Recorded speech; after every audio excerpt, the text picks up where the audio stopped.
Hello मेरे प्यारे बच्चों, कैसे हो आप सभी। उम्मीद करता हूँ मेरे प्यारे बच्चे एकदम बढ़िया होंगे और अच्छे से पढ़ाई लिखाई कर रहे होंगे।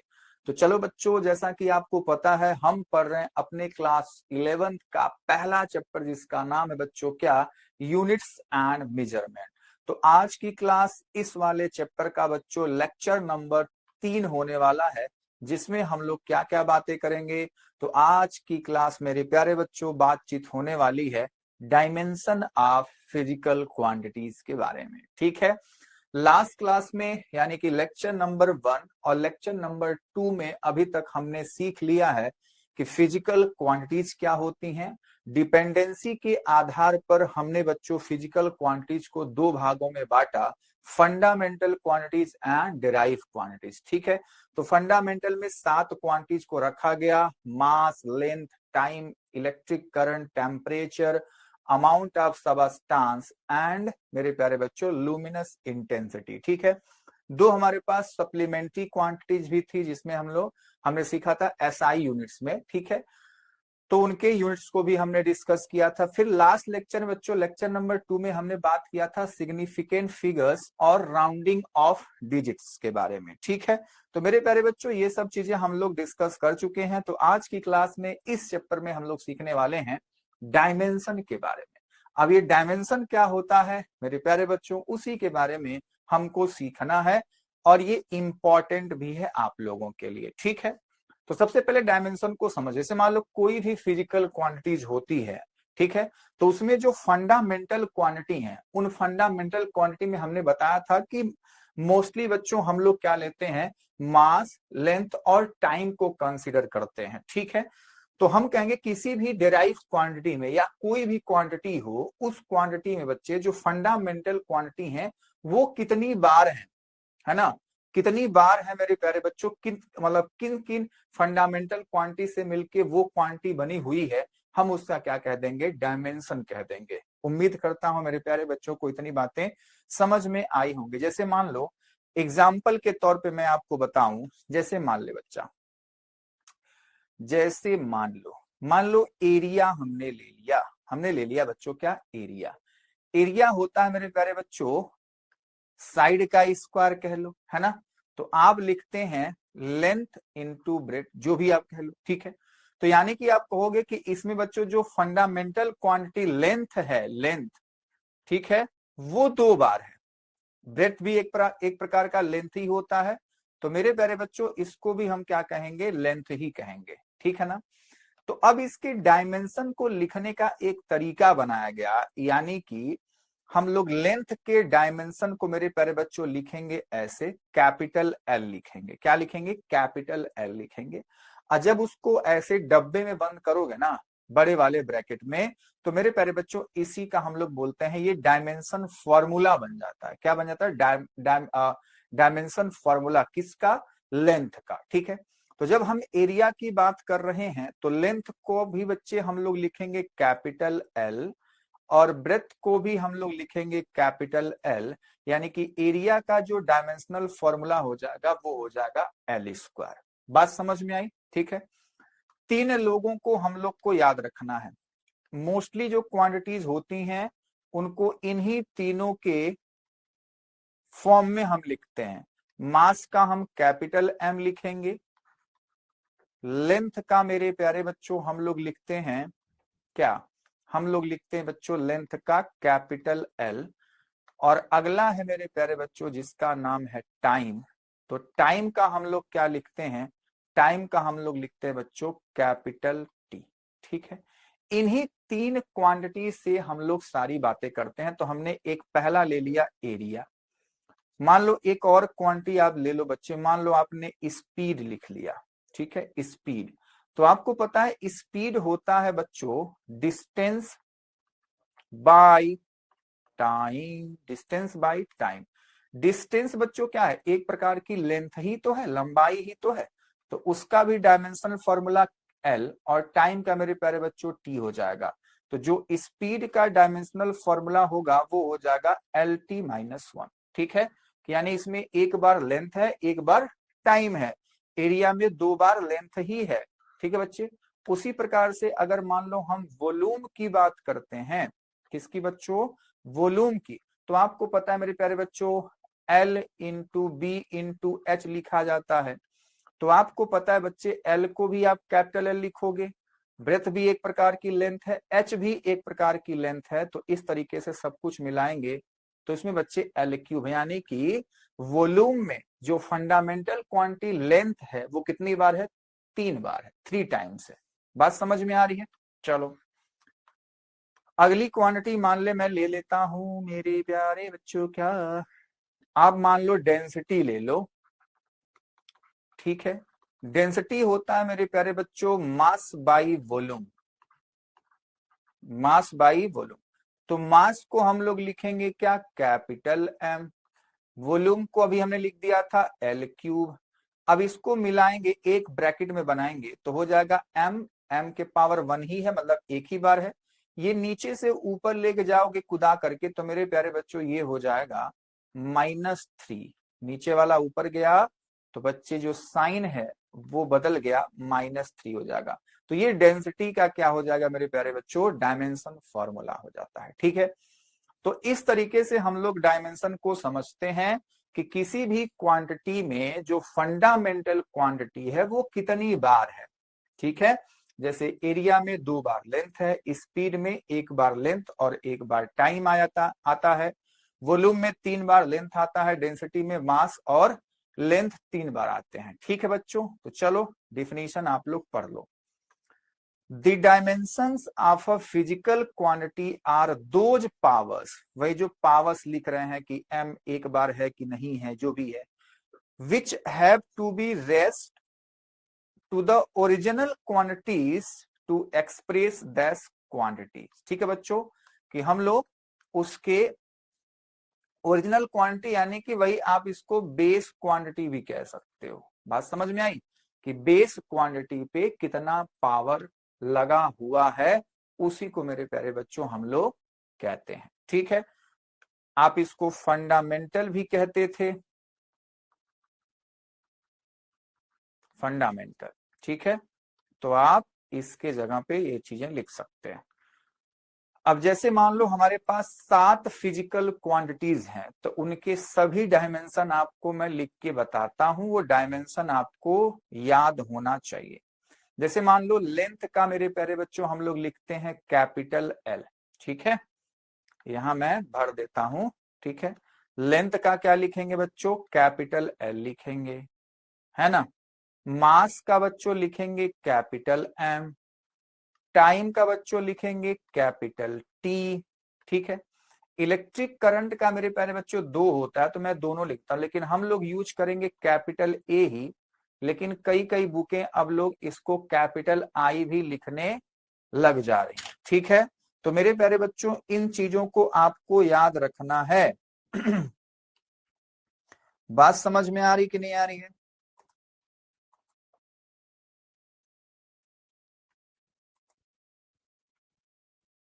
एक सेकेंड।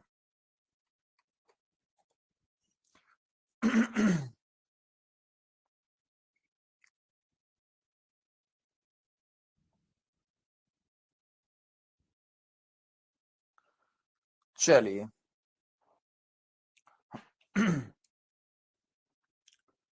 इतनी बात समझ में आई मेरे प्यारे बच्चों कि हम लोग इलेक्ट्रिक करंट को ए और आई से रिप्रेजेंट, आपका काम समझो इन्हीं तीनों से हो जाने वाला है, ठीक है। इन्हीं तीनों फंडामेंटल क्वांटिटी से, लेंथ, मास और टाइम से ही आपका मोस्टली मेरे प्यारे बच्चों जो होता है वो बच्चे काम अपना हो जाएगा। बाकी कोई दिक्कत वाली बातचीत यहाँ पे नहीं होनी चाहिए, ठीक है बच्चा लोग। उम्मीद करता हूं मेरे प्यारे बच्चों को इतनी बातें अच्छे से समझ में आई होंगी। आगे बढ़ लिया जाए। चलो अब नेक्स्ट हम लोग बात करते हैं टेम्परेचर। तो टेम्परेचर को मेरे प्यारे बच्चों ऐसे थीटा लिख दिया जाता है ना। टेम्परेचर को मेरे प्यारे बच्चों ऐसे थीटा लिख दिया जाता है ना। लुमिनस इंटेंसिटी को मेरे प्यारे बच्चों हम लोग आई लिखते हैं, वैसे जरूरत नहीं पड़ेगी आपको, है ना। अमाउंट ऑफ सबस्टांस का मेरे प्यारे बच्चों मोल होता है। क्या होता है?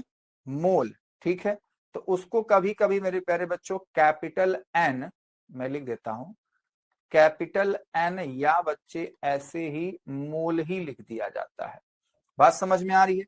तो ये सब चीजें आपको अच्छे से पता होना चाहिए। क्या इतनी बात मेरे प्यारे बच्चों को समझ में आई कि नहीं आई? ठीक है, तो ये हमारे पास 7 क्वांटिटीज हैं जिनका मेरे प्यारे बच्चों हमको डायमेंशन याद होना चाहिए। ठीक है, बोलो याद रहेगा? अरे बोलोगे? ठीक बात है बच्चे। ये जो इंटेंसिटी, लुमिनस इंटेंसिटी होती है, कभी कभी बच्चे इसको कैपिटल जे से भी लिखा जाता है। ठीक है, तो आप ये भी याद रखिएगा, है ना।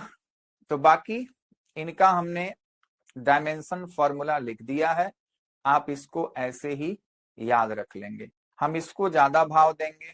ठीक है, ये हमारे पास थीटा है, ये आई या जे या एन, और मूल भी इसको लिखा जाता है।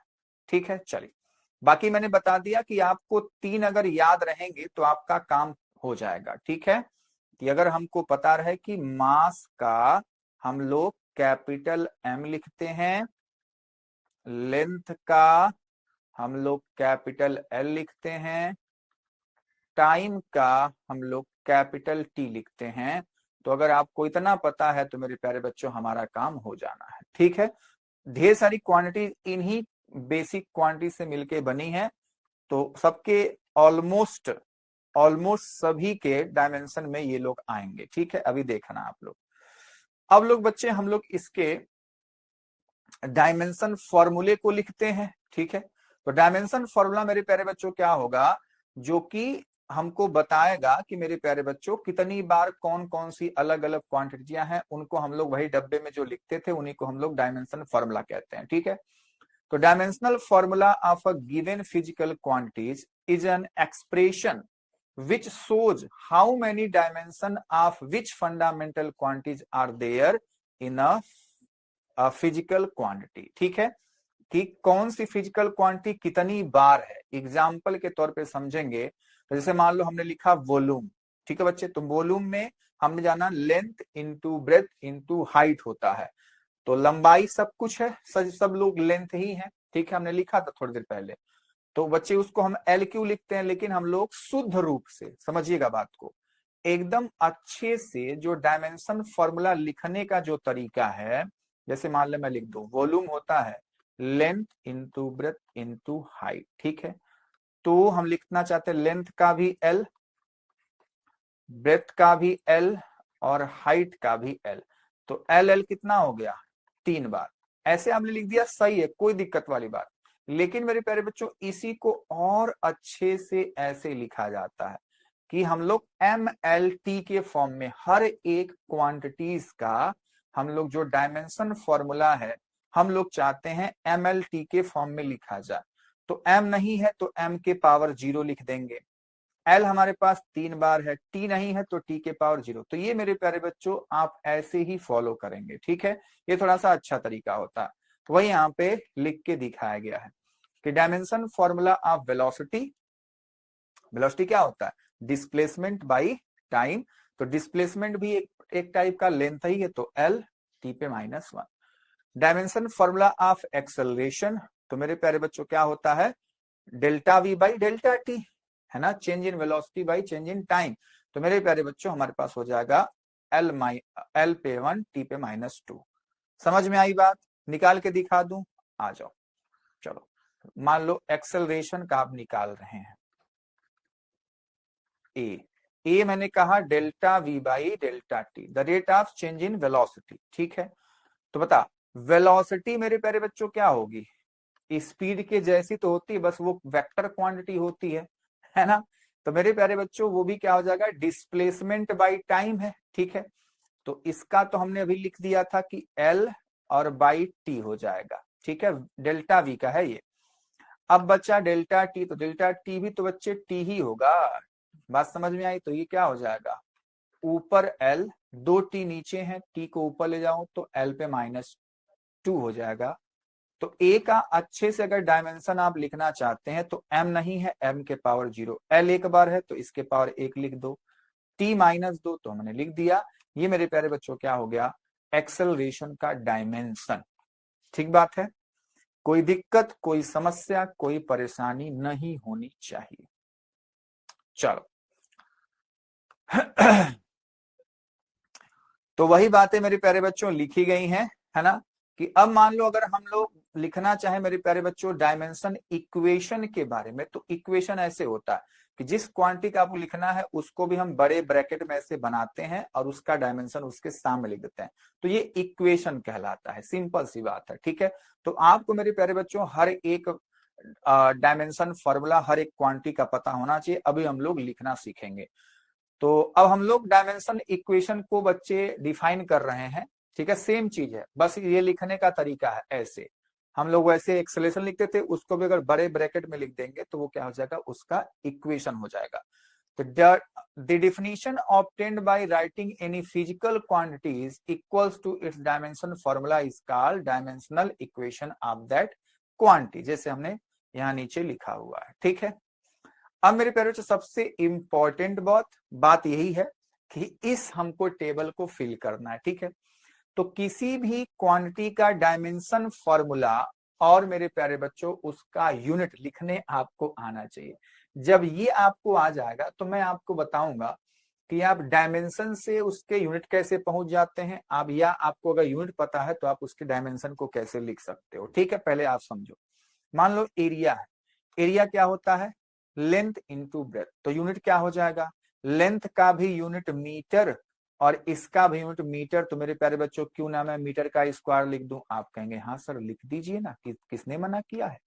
तो इसका हो जाएगा यूनिट मीटर स्क्वायर, ठीक बच्चे। अच्छा, अब डायमेंशन फॉर्मूला क्या हो जाएगा, देख, तो बच्चे लेंथ का कैपिटल एल, इसका भी कैपिटल एल, तो क्यों ना मैं इसको एल स्क्वायर लिख दूं, आप कहेंगे हाँ। लेकिन मैंने कहा कि हमको लिखना है MLT के फॉर्म में, तो कोशिश करिए शुरू शुरू में कि आप वैसे ही लिखिए। कैसे, कि हमारे पास M क्या है, नहीं है, हमारे पास L कितनी बार है, 2 बार, और T हमारे पास नहीं है, तो M के पावर 0, L के पावर 2, T के पावर 0, ठीक है। इसको मैं व्हाइट से ही लिख देता हूं ताकि अच्छे से दिखे ये। तो M के पावर 0, L स्क्वायर, T के पावर 0, ब्रैकेट क्लोज, ठीक है। चलो वॉल्यूम पे आ जाओ। तो मीटर मीटर मीटर यानी कि मीटर का क्यूब साथ साथ लिखते चलेंगे, और ये क्या हो जाएगा, ये हो जाएगा M के पावर 0, मास नहीं है, L पे 3 हो जाएगा, T के पावर 0 हो जाएगा, ठीक है। डेंसिटी पे आते हैं, तो डेंसिटी मास बाई वॉल्यूम ना, तो मास का बच्चे क्या होता है, किलोग्राम, और वॉल्यूम का क्या हो जाएगा, मीटर क्यूब, तो किलोग्राम पर मीटर क्यूब हम इसका यूनिट लिख सकते हैं, ठीक है। या इसको आप लोग ऐसे भी लिखते हो, दोनों बातें आपको पता होनी चाहिए। या हम लोग लिख सकते हैं किलोग्राम ऐसे और मीटर पे -3, दोनों बातें सेम है बच्चों, ठीक है। अब इसके डायमेंशन को लिखो, तो मास है, मास का कैपिटल M हो गया, वॉल्यूम नीचे है तो L पे -3 हो जाएगा और T के पावर 0, बोलो हाँ या ना, ठीक है, समझ पाए। चल, फ्रीक्वेंसी होता है 1 टाइम पीरियड के, यानी टाइम पीरियड क्या होता है, टाइम ही होता है। तो ये हो जाएगा मेरे प्यारे बच्चों सेकेंड पे -1, या आप जब आगे पढ़ोगे तो इसी को हम लोग हर्ट्ज कहते हैं। क्या कहते हैं बच्चों, हर्ट्ज, और उसको ऐसे रिप्रेजेंट किया जाता है HZ से, ठीक है। क्या लिखेंगे, कैपिटल H लिख देंगे और Z लिख देंगे। बात समझ में आई। तो सेकेंड पे -1, या बच्चों इसको हम लोग लिखते हैं HZ, ठीक है। चलो आगे बढ़ते हैं। तो इसका डायमेंशन क्या हो जाएगा, इसके पास मास नहीं है 0, लंबाई नहीं है 0, टाइम है लेकिन -1, ठीक है बच्चों। तो T पे -1 हो जाएगा। स्पीड क्या हो जाएगा, डिस्टेंस बाई टाइम, तो आपको पता है मीटर पर सेकेंड ऐसे लिख लो, या मेरे प्यारे बच्चों MS पे -1, ठीक है। हम लोग सेकेंड को S लिखते हैं, इतनी बात मेरे प्यारे बच्चों को पता होनी चाहिए। अरे बोलोगे हाँ या ना, कोई दिक्कत, कोई समस्या, कोई परेशानी है क्या, नहीं। तो देखो ध्यान से देखना, हमने सबको देखो डायमेंशन के लिए हमने बता दिया ना। देख, अगर हमने 7 क्वांटिटीज के बारे में बात की, चलो लिख देता हूं आपके लिए कुछ भी, यहां मान लो 7। सबसे पहले हमारे पास क्या है बच्चों, लेंथ है, ठीक है। उसके बाद हमारे पास मान लो क्या है, मास है। उसके बाद मान लो बच्चे टाइम है, क्योंकि ये तीनों बहुत इंपॉर्टेंट है। फिर मान लो हमारे पास करंट है। फिर हमारे पास मान लो टेम्परेचर है। फिर हमारे पास मान लो ल्यूमिनस इंटेंसिटी है, ठीक है, इंटेंसिटी।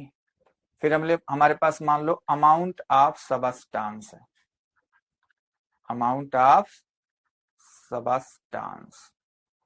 ये ल्यूमिनस लिख लोगे ना, मैंने इसे शॉर्ट फॉर्म में लिख दिया। चलो अब हम लोग बच्चे इन सातों के सबसे पहले यूनिट्स लिखेंगे, ठीक है, कि यूनिट्स इनका क्या क्या होता है। देख, यूनिट का सिंबल,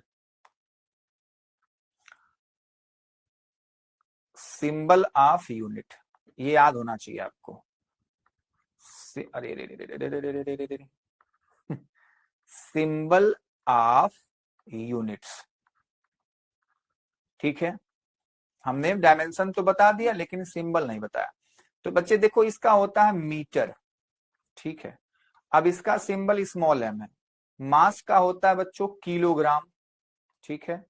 तो पूरा तो ऐसे लिखेंगे, लेकिन इसको हम लोग रिप्रेजेंट करेंगे कैसे, केजी। कैसे बच्चों, केजी, ठीक है, आना चाहिए आपको। ये होता है मेरे प्यारे बच्चों सेकेंड, और इसको लिखते हैं हम लोग एस से।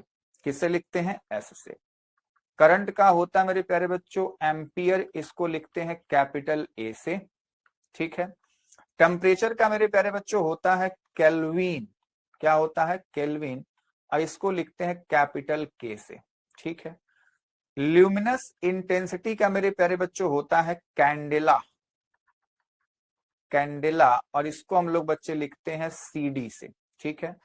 अमाउंट ऑफ सबस्टांस का मेरे प्यारे बच्चों होता है मोल, तो यहां पे हम लोग लिखेंगे MOLE, और यहां लिखते हैं ऐसे मोल। बात समझ में आई। तो ये सारी चीजें आपको पता होनी चाहिए। और हमने बच्चा अगर मान लो डायमेंशन भी यहाँ पे लिख दिया, इसी मान लो ऐड कर दो डायमेंशन, तो मेरे प्यारे बच्चों ये क्या है, डायमेंशन इसका है कैपिटल L, मान लो ऐसे लिखता हूं ब्रैकेट में ही। इसका क्या है, कैपिटल M है। टाइम का कैपिटल T है। एम्पियर का हम लोग A या I लिखते हैं, लेकिन जो मैं यूज करूंगा वो हम लोग लिख लेते हैं, ठीक है। टेम्परेचर का थीटा लिखा जाएगा, और लुमिनस इंटेंसिटी का मेरे प्यारे बच्चों हम लोग जो लिखेंगे वो मैंने कहा ना कि आई या हम लोग जे से लिखते हैं, तो इसका बच्चों दोनों लिख लो, आई या कभी कभी जो बुक्स होती हैं उसको फॉलो करती हैं जे से, ठीक है। और इसका बच्चे कैपिटल एन से ही रिप्रेजेंट किया जाता है, या मोल ही लिख दिया जाएगा। बात समझ में आई, मैं लिख दूं या इसमें ऐसे मोल। चलो, तो ये मेरे प्यारे बच्चों हमारे पास डायमेंशन फॉर्मूला और क्या है, इनके यूनिट्स के सिंबल हैं, वो भी हमने लिख दिए, ठीक है। तो ये जो टेबल मैंने बनाया ये आपके लिए बहुत इंपॉर्टेंट है, ठीक है बच्चों, तो इसको सीखना है। चलिए, तो यहाँ पे हमारे पास हो गया, और ये मैंने भरना था, तो चलो भर देते हैं। क्या हो गया, डिस्टेंस m नहीं है तो m के पावर 0, डिस्टेंस है l और t पे -1, तो ये बच्चे स्पीड का डायमेंशन हो गया। चलो, एक्सेलरेशन, एक्सेलरेशन का भी हमने लिखा था, यूनिट हो जाएगा मेरे प्यारे बच्चों क्या, मीटर पर सेकेंड स्क्वायर, तो मीटर सेकेंड पे -2 हो जाएगा। डायमेंशन फॉर्मूला मेरे प्यारे बच्चों मास नहीं है। अब देख, अब जैसे मान लो आप आ चुके, ठीक है, तो आपने इसका मान लो अगर यूनिट आपको याद है, ठीक है, तो अब आप डायमेंशन पे कैसे पहुंचोगे। चलो, अब समय आ चुका है, क्योंकि कुछ तो क्वांटिटी मैं आपको दूंगा ना उसको निकालने के लिए। फॉर्मूला यहाँ पे आ गया, तो मैं आपसे चाहता हूं कि force, impulse, work and power का डायमेंशन आप लोग लिखेंगे और मुझे कमेंट बॉक्स में बताएंगे कि सर इसका ये आंसर है। ठीक है बच्चा लोग, हमने 6 क्वांटिटी का लिख दिया, 4 क्वांटिटीज का मैंने आपके लिए दे दिया है कि आपको लिखना है उसका डायमेंशन। ठीक है बच्चों, लिखोगे ना? हाँ सर, आ जाओ। तो अब बारी आती है, मैं कह रहा था कि कैसे आप यूनिट से डायमेंशन पे पहुंचते हो। मान लो यहाँ पे मैं यूनिट लिख दिया और यहाँ पे मैं मान लो डायमेंशन लिख देता हूं। ठीक है, तो मान लो हमने लिया एक्सेलरेशन ए। एक्सेलरेशन का यूनिट होता है मेरे प्यारे बच्चों क्या? एक्सेलरेशन, एक्सेलरेशन इसका यूनिट होता है बच्चों मीटर सेकेंड पे -2। ठीक है, देख मीटर किसका यूनिट है? लेंथ का, तो यानी कि लेंथ एक बार है। सेकेंड किसका यूनिट है बच्चों? टाइम का, तो यानी कि टाइम पे -2। जो पावर यहां पे रहेगी वही पावर यहां पे रहेगी। मास नहीं है तो मास के पावर 0। आसान है कि नहीं आसान है? ठीक है, चलो और भी लिखता हूं मैं। मान लो स्पीड, स्पीड का होता है बच्चों मीटर पर सेकेंड। ठीक है, देख ऐसे ही लिख, मीटर किसका है बच्चों? लेंथ का, यानी एल होगा। एस पे -1 क्या है? सेकेंड है, तो सेकेंड मतलब टाइम, तो टाइम के पावर -1। मास नहीं है तो मास का 0 लिख दो। आसान है कि नहीं आसान है? ठीक है, तो मैं कह रहा हूं कि आप बच्चे उसके यूनिट से भी चीजों को लिख सकते हैं। ठीक है, जैसे मान ले फोर्स है, फोर्स, ये स्पीड था, ये बच्चा एक्सेलरेशन था। ठीक है, ए, आ जाओ। अब बच्चे मान ले मैं फोर्स की बात कर रहा हूं और फोर्स को हम लोग कैपिटल एफ से रिप्रेजेंट करेंगे और वो होता है मास इनटू एक्सेलरेशन। ठीक है, तो अगर इसके यूनिट की बात करोगे तो यूनिट क्या हो जाएगा? मास का बच्चों किलोग्राम, और ए का यूनिट क्या है? मीटर पर सेकेंड -2। ठीक है, ms-2 ये तो रहा। ठीक है बच्चा, चलो ये एक्सेलरेशन सर थोड़ा सा सुंदर बना दीजिए ना। चलो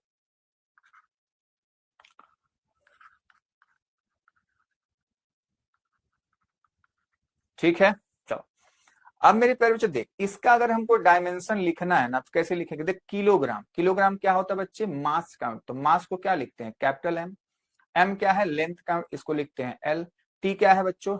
और एस क्या है? टाइम, तो टाइम के पावर -2। तो आप देख पा रहे हो कि कैसे हमने आसानी से इसके यूनिट से डायमेंशन लिख दिया, और फर्दर आप इसके डायमेंशन से यूनिट भी लिख सकते हो। कोई दिक्कत वाली बातचीत नहीं होनी चाहिए। बात समझ में आई? तो किसी भी क्वांटिटी का आपको यूनिट और डायमेंशन लिखने आना चाहिए, ये बहुत ही इंपॉर्टेंट बात है। ठीक है मेरे प्यारे बच्चों, चलिए तो मैंने अपने प्यारे बच्चों के लिए कुछ क्वांटिटीज का डायमेंशन लिखने के लिए बता दिया, उनका यूनिट लिखने के लिए बता दिया।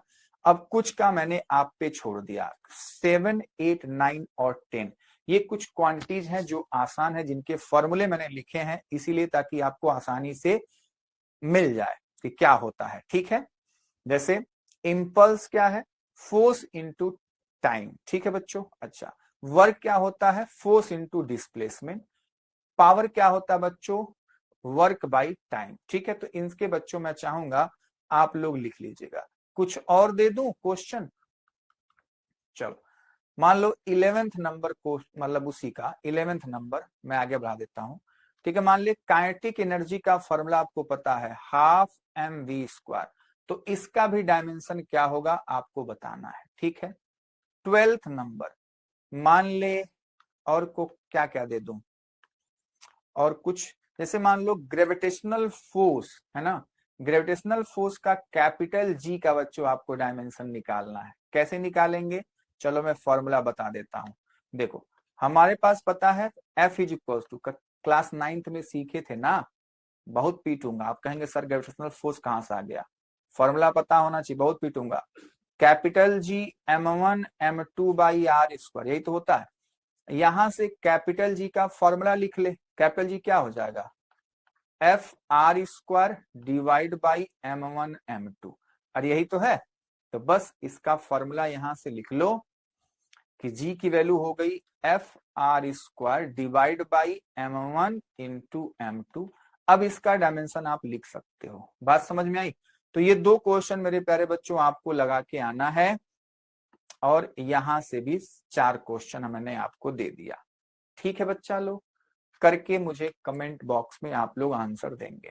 चलिए, अब मेरे प्यारे बच्चों हम लोग सीखने जा रहे हैं डायमेंशन के एप्लीकेशन। ठीक है, dimension analysis and its application. तो अब हमने डायमेंशन एनालिसिस सीख लिया, अब हम इसके एप्लीकेशन को बच्चे देखने जा रहे हैं। ठीक है, तो इसका फर्स्ट एप्लीकेशन क्या है?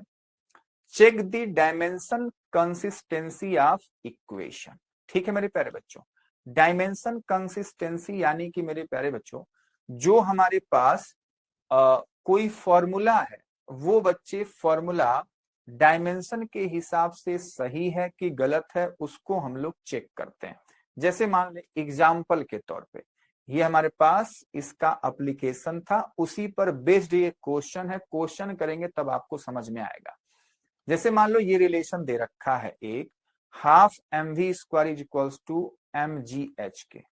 अब आपसे पूछा जाएगा कि बताओ डायमेंशन के हिसाब से ये रिलेशन सही है कि गलत है, आप चेक करके बताइए। क्वेश्चन पढ़िए आराम से। Consider the equation this where m is the mass of the body, v its velocity, g is gravitational acceleration due to gravity, h is height. Check whether this equation is dimensionally correct or not. ठीक है बच्चे, चलो करते हैं। तो हम क्या करेंगे, सीधा सीधा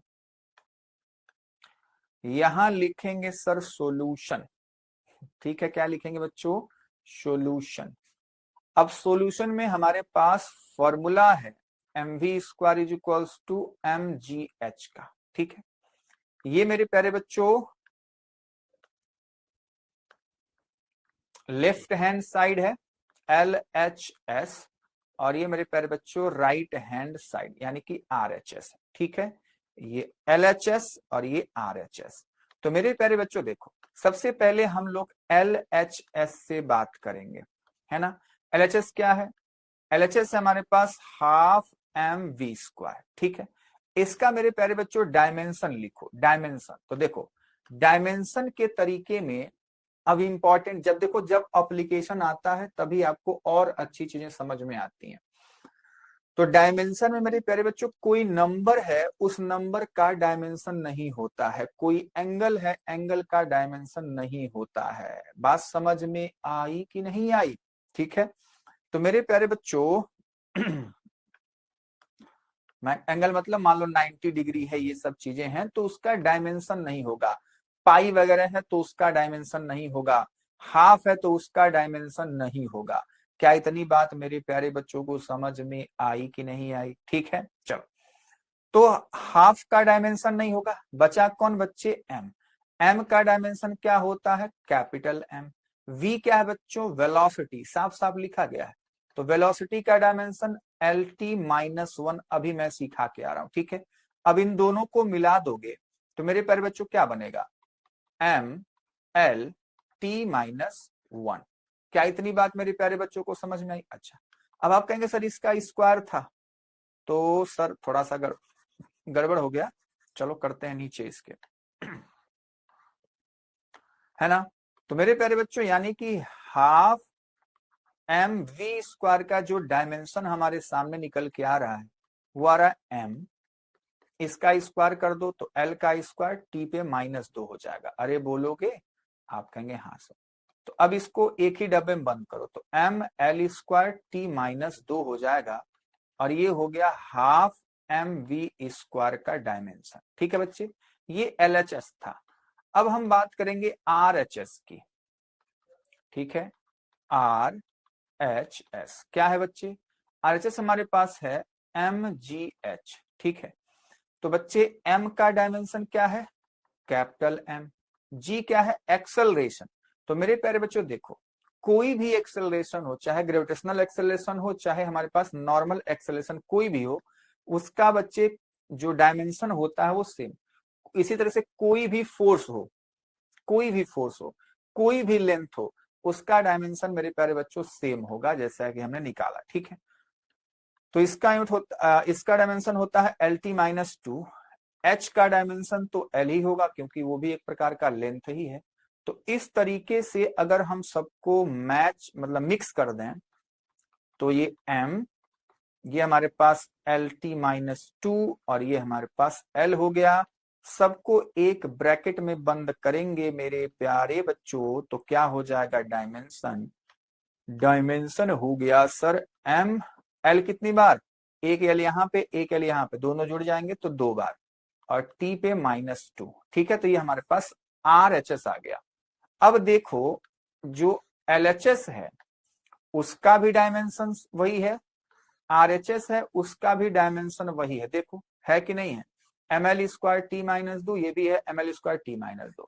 तो इस बात को आप ऐसे लिखेंगे, चूंकि dimension of LHS is equals to dimension of, चाहे LHS ना लिख करके सीधा आप ½ mv² ही लिख दो, क्या दिक्कत है। ½ mv² is equals to dimension of mgh। ठीक है, तो मेरे प्यारे बच्चों इसलिए क्या है, ये करेक्ट है। ठीक है, डायमेंशनली क्या है मेरे प्यारे बच्चों, करेक्ट हो जाएगा। ठीक है, तो ऐसे आपको कहानी करनी होती है। समझ में आई बात, है ना, कि दोनों तरफ के डायमेंशन को हम क्या करेंगे बच्चों, इक्वल दिखाएंगे। अगर इक्वल आ जाएगा तो हम कहेंगे कि हाँ जो गिवन फॉर्मूला है या गिवन एक्सप्रेशन है ना, वो क्या है, डायमेंशनली करेक्ट है। ठीक है, अगर इक्वल नहीं आएगा तो क्या हो जाएगा, वो गलत हो जाएगा। ठीक है, चलिए, तो एक हमने उसके एप्लीकेशन को देखा और मेरे प्यारे बच्चों उस पर बेस्ड हमने क्वेश्चन भी सीखा। अब इसका दूसरा एप्लीकेशन क्या है, वो है बच्चों ये, to derive relation between various physical quantities. ठीक है, कैसे, मतलब ये इक्वेशन को डिराइव भी करता है ना, कैसे, आ जाओ क्वेश्चन पे। हम भी हम लोग चीजों को सीखेंगे क्वेश्चन से। ये क्वेश्चन है, अब इसका जो क्वेश्चन होता है बहुत बड़ा होता है। ठीक है, बहुत बड़ा इसका क्वेश्चन दिखेगा, तो उससे कोई दिक्कत वाली बात नहीं होनी चाहिए आपको, है ना। बड़ा दिखे छोटा दिखे उससे क्या मतलब है। चलिए क्वेश्चन क्या कह रहा है, पढ़िए एक बार। Consider a simple pendulum in which a bob is suspended by a string and which is oscillating under the force of gravity। ठीक है, जो जो क्वेश्चन कह रहा है उसका हम लोग एक क्या करेंगे, रफ फिगर बना लेते हैं। क्या करेंगे बच्चों, एक रफ डायग्राम हम लोग ऐसे बना लेते हैं। तो रफ डायग्राम में हमारे पास क्या है, एक स्ट्रिंग है, यही तो कह रहा है। Consider a simple pendulum which is in which a bob is suspended by a string and which is oscillating under a force of gravity। ठीक है, तो ये हमारे पास एक स्ट्रिंग है जिसमें मेरे प्यारे बच्चों नीचे एक बॉब लगा होता है, इसको हम लोग बोलते हैं बॉब। ठीक है, और ये जो पूरा जो बच्चे ये बन रहा है इसको बोलते हैं बच्चों क्या, सिंपल पेंडुलम। ये स्ट्रिंग है और ये मेरे प्यारे बच्चों हमारे पास बॉब है, और ये जो हमारे पास पूरा ये बना हुआ है ना, इसको मेरे प्यारे बच्चों हम लोग कहते हैं सिंपल पेंडुलम। आगे और भी आप इसको सीखेंगे लेकिन आपको समझना पड़ेगा। ठीक है, ये क्या है, सिंपल पेंडुलम है। अब इसी को मेरे प्यारे बच्चों हम ऐसे खींच करके छोड़ देंगे तो ऐसे यूं यूं यूं ऐसे क्या करता है, झूला झूलने लगता है। ठीक है, तो मेरे प्यारे बच्चों ये क्या करेगा, ऐसे ऐसे मेरे प्यारे बच्चों ऐसे ऐसे ऐसे ऐसे क्या करेगा, ये ऑक्सीलेशन करेगा, है ना बच्चा। बहुत अच्छा फिगर नहीं बना, ऐसे। ठीक है, ये ऐसे ऐसे यहाँ पे आएगा बॉब, इसका बॉब यहाँ पे आएगा। तो ऐसे बच्चों इसी पाथ पर ये क्या करेगा, आगे पीछे ये मोशन करता है, जिसको हम बाद में पढ़ेंगे, है ना बच्चों। लेकिन चीजों को समझिए, देखो अब आगे क्या कह रहा है, पहले इतना बात तो समझ चुके आप लोग। कह रहा है suppose that the period of oscillation of this pendulum. देखो जो कह रहा है ध्यान से पढ़ना है, कह रहा है suppose that period of oscillation. तो पीरियड ऑफ ऑक्सीलेशन को हम लोग क्या कहते हैं बच्चों, हम लोग कहते हैं कैपिटल टी। ठीक है, आगे क्या कह रहा है, period of oscillation of this pendulum depends on its length, मतलब ये जो टाइम है वो डिपेंड कर रहा है। तो डिपेंड के लिए मेरे प्यारे बच्चों हम लोग ऐसे प्रोपोर्शनैलिटी का साइन लगाते हैं। ठीक है, अच्छा तो किस पर डिपेंड कर रहा है जी, लेंथ पर, मास पर, मतलब मास ऑफ बॉब यानी एम पर, और बच्चे ग्रेविटेशनल एक्सेलरेशन यानी कि जी पर डिपेंड करा। ये बातें इसने लिखी। ठीक है, तो बच्चा लोग हम लोग इसको ऐसे लिखते हैं, कैसे कि एल लिखा तो मैं मान लेता हूं कि एल के पावर ए होगा समथिंग, हमने ऐसे माना। ठीक है मेरे प्यारे बच्चों, फिर जो टी है वो मेरे प्यारे बच्चों मास पे डिपेंड करा, तो मान लो मास के पावर बी होगा। हमको नहीं पता कि एल कितनी बार है, इसमें मास कितनी बार है, हमको नहीं पता इसका डायमेंशन। ठीक है, चलो, और हमको नहीं पता कि बच्चे जो इसमें ग्रेविटेशनल एक्सेलरेशन कर रहा है वो कितनी बार है। तो ये तीनों बातों को उसने कहा 1 by 1 और हमने ऐसे लिख देना है। ठीक है, फिर क्वेश्चन कह रहा है derive the formula for its time period it's period of oscillation using dimensional method. ठीक है, तो सारी बातें हो चुकी। अब जैसे ही आपने ये तीनों बातें लिखी, ये बातें बहुत इंपॉर्टेंट, कौन किस पर डिपेंड कर रहा है ये लिखना। ठीक है, जैसे आप इतनी बातें लिख दी आपका काम तमाम हो गया। देखो अब हम क्या करते हैं, सबको मिला लेते हैं, मिला लो, यानी T directly proportional to L के पावर A, M के पावर B और G के पावर C हो गया। क्या इतनी बात मेरे प्यारे बच्चों को समझ में आई? ठीक है, चलो इस प्रोपोर्शनलिटी का साइन हटाते हैं मेरे प्यारे बच्चों, तो यहाँ पे इक्वल आता है। मान लो यहाँ पे एक कांस्टेंट के आ गया, उसकी वैल्यू हमको भी नहीं पता। ठीक है, तो हम लोग इसको लिखेंगे L के पावर A, M के पावर B, G के पावर C, और ये हो जाएगा हमारे पास इक्वेशन नंबर 1। क्या इतनी बात समझ में आई?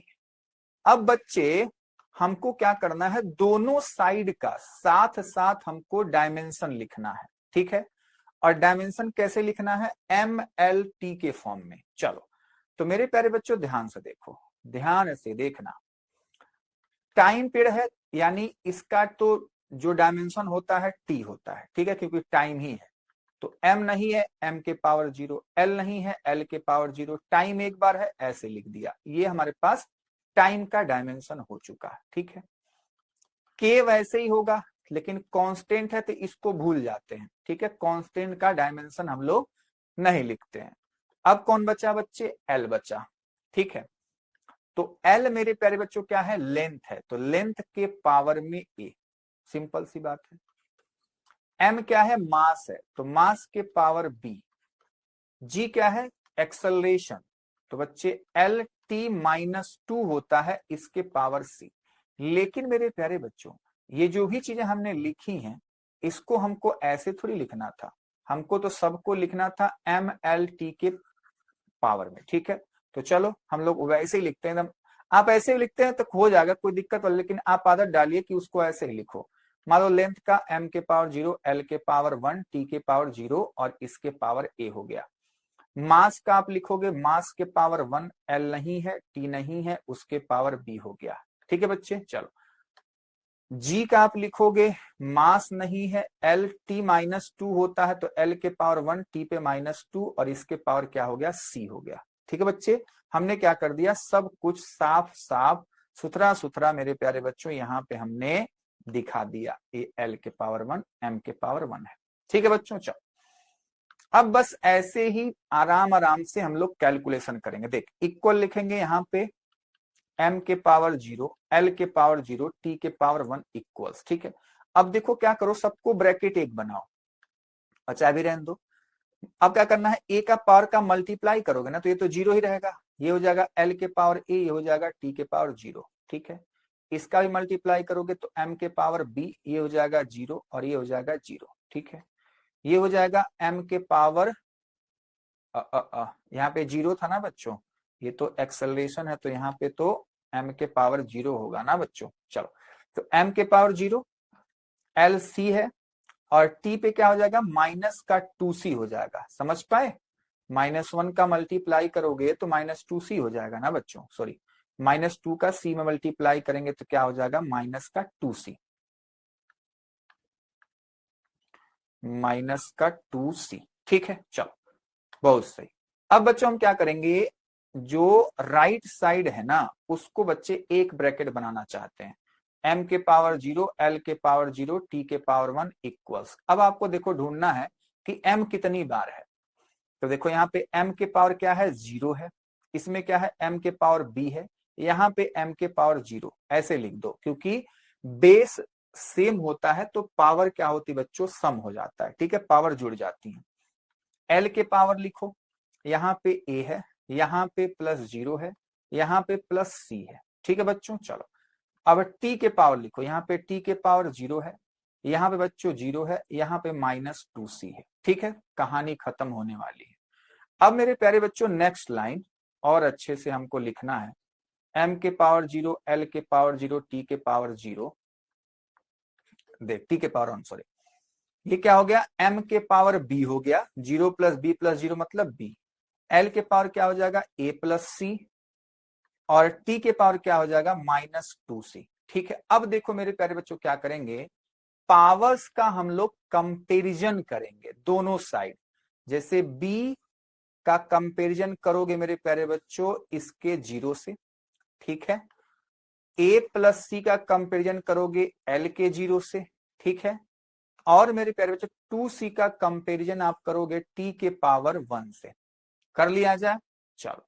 तो मेरे प्यारे बच्चों जब कंपेरिजन करते हो, क्योंकि बेस सेम तो भैया पावर सेम होनी चाहिए, तो हम लोग लिखते हैं b के पावर 0 इक्वेशन 1। जब हमने m के पावर को कंपेयर किया तो यहाँ 0 लिखा है, यहाँ पे b लिखा है, तो b = 0 हो गया। अगला l के पावर देखेंगे तो a + c = 0 मिल रहा है, और यहाँ मिल रहा है -2c = 1। ठीक है, तो ये हमारे पास इक्वेशन 2 और ये हमारे पास इक्वेशन 3 मिल गया। बात समझ में आई? तो b की वैल्यू हमको मिल चुकी, अब हमको a और c पे काम करना है। तो इस वाले थर्ड वाले से हमको c की वैल्यू भी मिल गई -½ बात समझ में आई? तो यानी कि हमको बच्चे दो लोग मिल गए, एक तो b मिल गया और एक तो बच्चे हमको c मिल गया। ठीक है, अब बच्चे कौन चाहिए हमको, हमको चाहिए a। तो c की वैल्यू a वाले में रख दो इसमें, तो a -½ = 0, तो a की वैल्यू क्या हो जाएगी, हाफ हो जाएगी। इतनी बात समझ में आती कि नहीं आती मेरे प्यारे बच्चों को? आपने कहा हाँ जी। तो यानी कि हमको क्या मिला, a b और c की वैल्यू मिल गई। तो यानी कि मेरे प्यारे बच्चों को मिल गया क्या, a की वैल्यू हाफ, b की वैल्यू 0 और c की वैल्यू -½ ठीक है, अब मेरे प्यारे बच्चों इक्वेशन हम लोग बात करते हैं, यहां हमने कोई इक्वेशन माना था। ठीक है,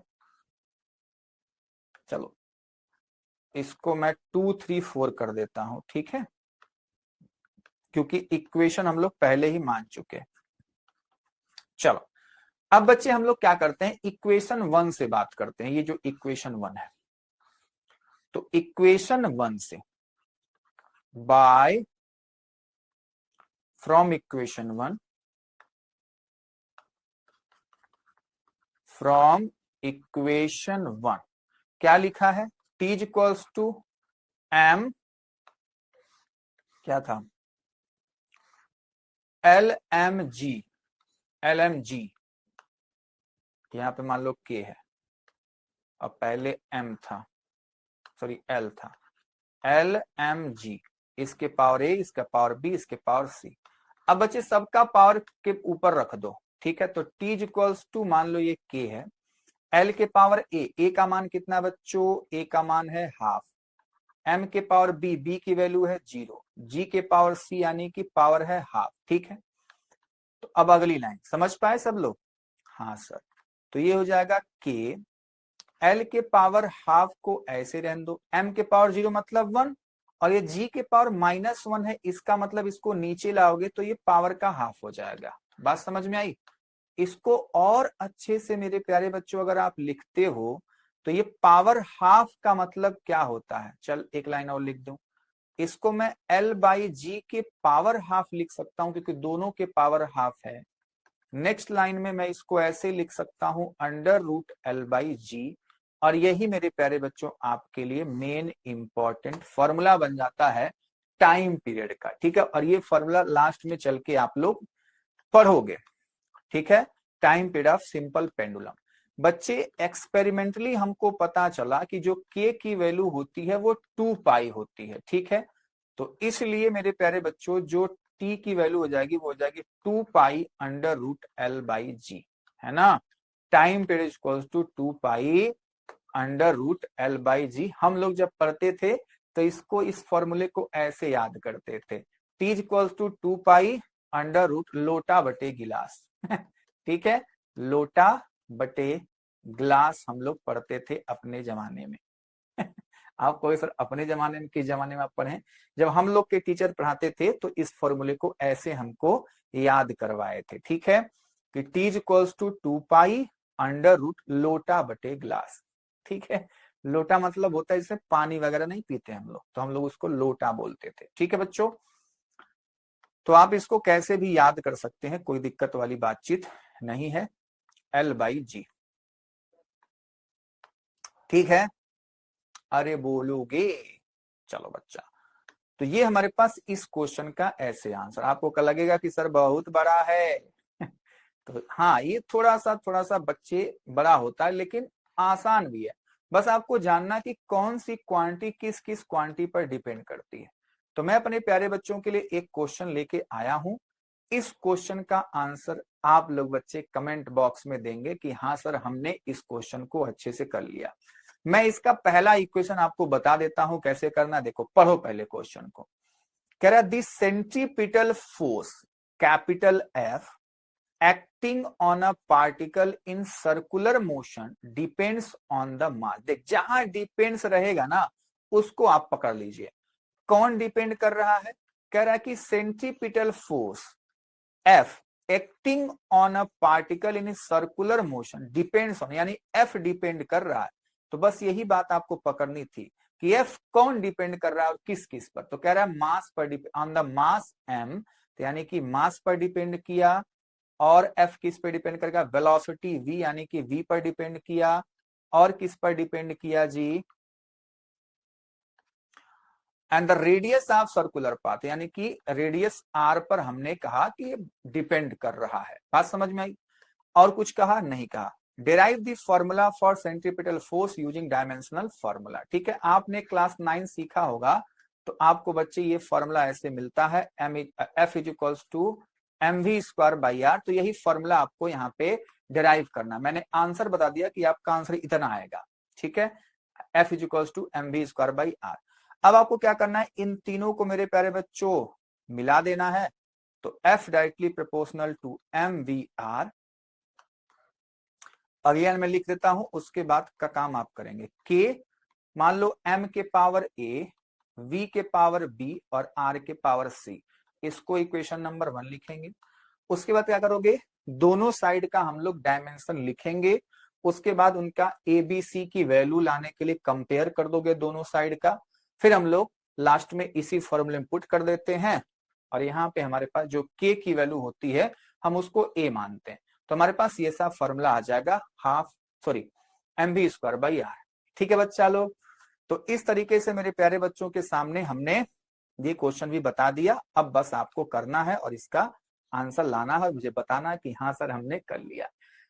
ठीक है बच्चों, तो इस तरीके से मेरे प्यारे बच्चों अपना हमारा पहला चैप्टर एकदम कंप्लीट होता है। ठीक है, हमने अपने पहले चैप्टर को एकदम से कंप्लीट कर लिया। इतनी चीजों को हमको सीखना था। ठीक है मेरे प्यारे बच्चों, अब हम लोग अपने नेक्स्ट क्लास में बात करेंगे मेरे प्यारे बच्चों, क्या इसके कुछ प्रॉब्लम्स के बारे में हम लोग बात कर लेते हैं। ठीक है, तो कुछ प्रॉब्लम्स हम लोग बात कर लेंगे। उसके बाद जो नेक्स्ट क्लास होगा हम लोग मेरे प्यारे बच्चों अपने पहले चैप्टर के दूसरे चैप्टर के लिए बात करेंगे। ठीक है, तो उम्मीद करता हूं मेरे प्यारे बच्चों को ये सारी बातें अच्छे से समझ में आई होंगी। तो चलो मेरे प्यारे बच्चों, मिलते हैं नेक्स्ट क्लास में। तब तक के लिए बाय बाय, टेक केयर, मस्त रहिए और स्वस्थ रहिए। ठीक है बच्चों, तो आज की क्लास में हम लोग इतना ही रखते हैं। Bye bye. तो मेरे प्यारे बच्चों, अगर ये वीडियो आपको पसंद आई हो तो प्लीज इसे लाइक, सब्सक्राइब और अपने दोस्तों के साथ शेयर करना बिल्कुल ना भूलें। ठीक है मेरे प्यारे बच्चों, तो मिलते हैं नेक्स्ट क्लास में, तब तक के लिए बाय बाय, टेक केयर, मस्त रहिए और स्वस्थ रहिए।